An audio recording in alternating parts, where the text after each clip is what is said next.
Bismillahirrahmanirrahim. Assalamualaikum warahmatullahi wabarakatuh. Kembali lagi bersama saya Rizka Purnamasari. Sekarang saya akan sedikit menjelaskan tips untuk orang tua dalam mendampingi anak TK dan SD selama belajar di rumah.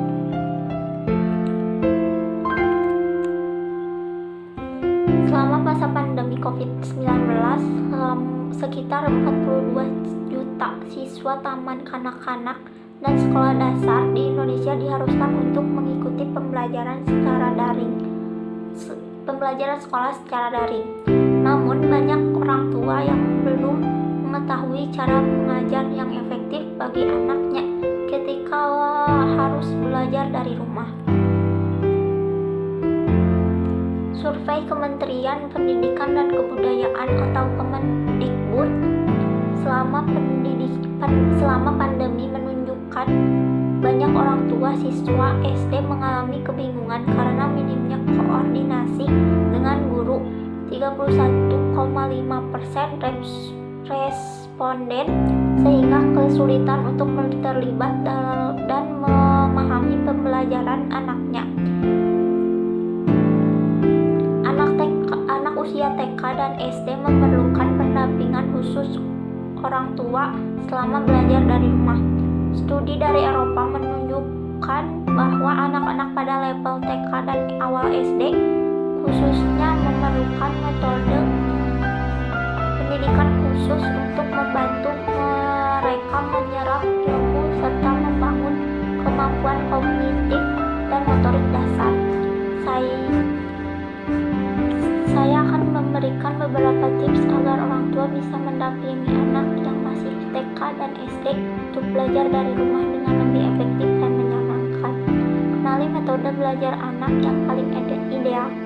Meskipun memudahkan guru maupun orang tua dalam menyampaikan materi, media belajar seperti buku paket dari sekolah dan yang dominan pada teks kurang ideal untuk proses pembelajaran anak di level TK dan SD.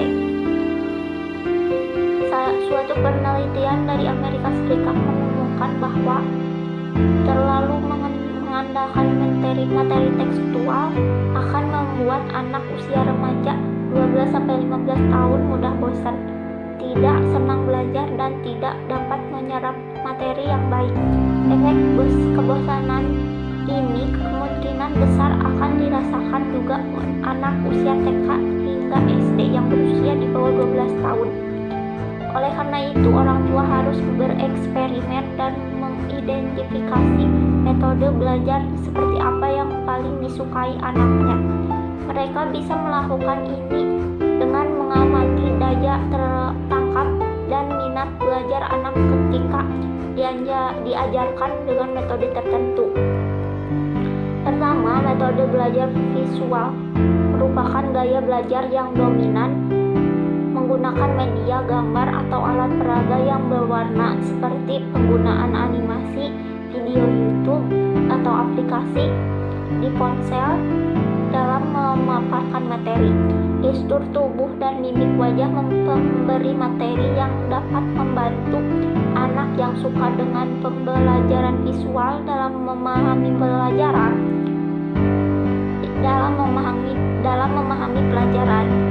Yang kedua, metode belajar yang dominan melibatkan suara, baik suara pemberi materi maupun pelajar, intonasi, volume, dan artikulasi. Suara saat menjelaskan menjadi hal yang dapat membantu pemahaman kelompok.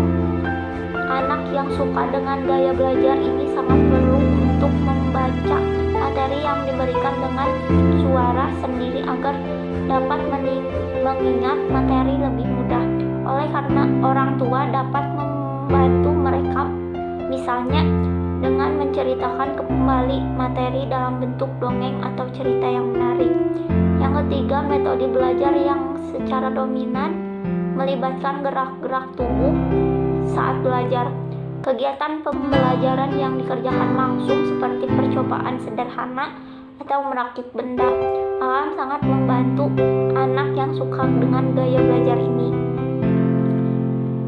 Orang tua Misalnya bisa mengajak anak untuk memakai bola-bola kecil untuk menghitung dalam belajar matematika.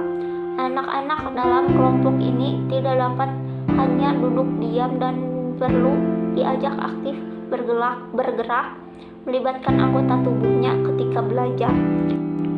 Berbagai studi menunjukkan bahwa mengajarkan seorang anak dengan gaya belajar yang tepat sejak dini berhubungan erat dengan peningkatan kondisi kognitif dan psikologi mereka ketika mereka dewasa. Mereka akan mengalami peningkatan kepercayaan diri, menyerap materi dengan lebih efektif, serta memiliki kemampuan tinggi dalam memecahkan masalah. Persingkat waktu belajar anak dan beri jeda. Suatu penelitian lapangan yang dilakukan oleh sekelompok guru dari Texas di Amerika Serikat bulan lalu menunjukkan dampak buruk yang ditimbulkan apabila durasi pembelajaran diberikan terlalu lama dalam satu sesi atau sekitar 90 menit. Dampaknya adalah siswa lebih sulit berkonsentrasi dan tidak dapat menyerap materi yang dengan optimal.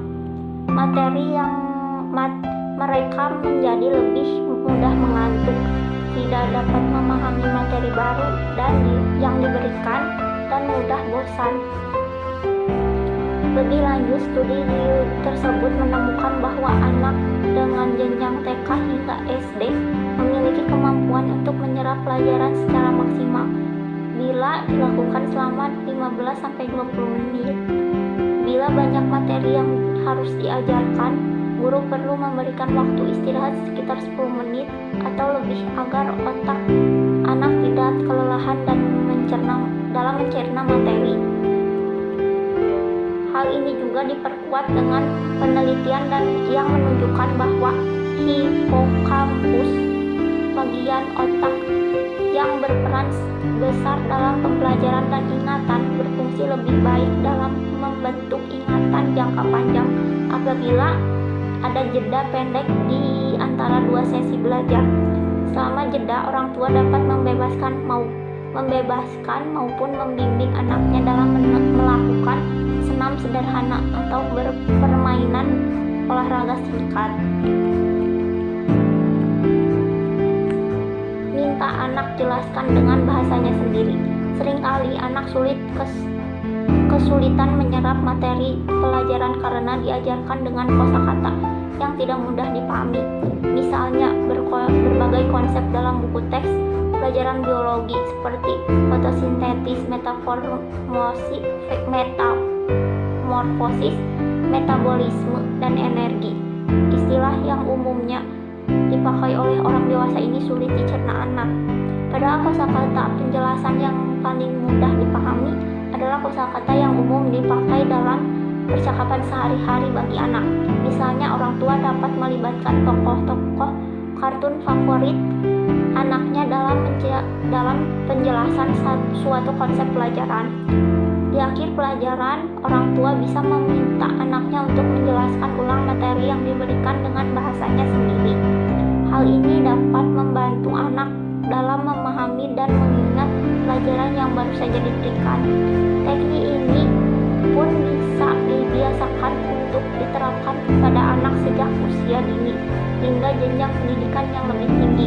Selain poin ketiga, masih banyak cara efektif dan kreatif yang bisa dilakukan oleh orang tua di rumah.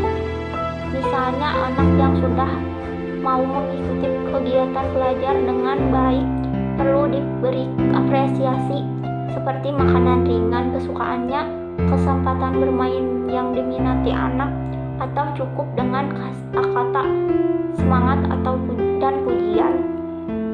Dukungan dari orang terdekat akan sangat membantu anak dalam meraih prestasi di sekolah. Dengan demikian anak akan selalu semangat belajar setiap kali akan mengikuti kegiatan belajar mengajar.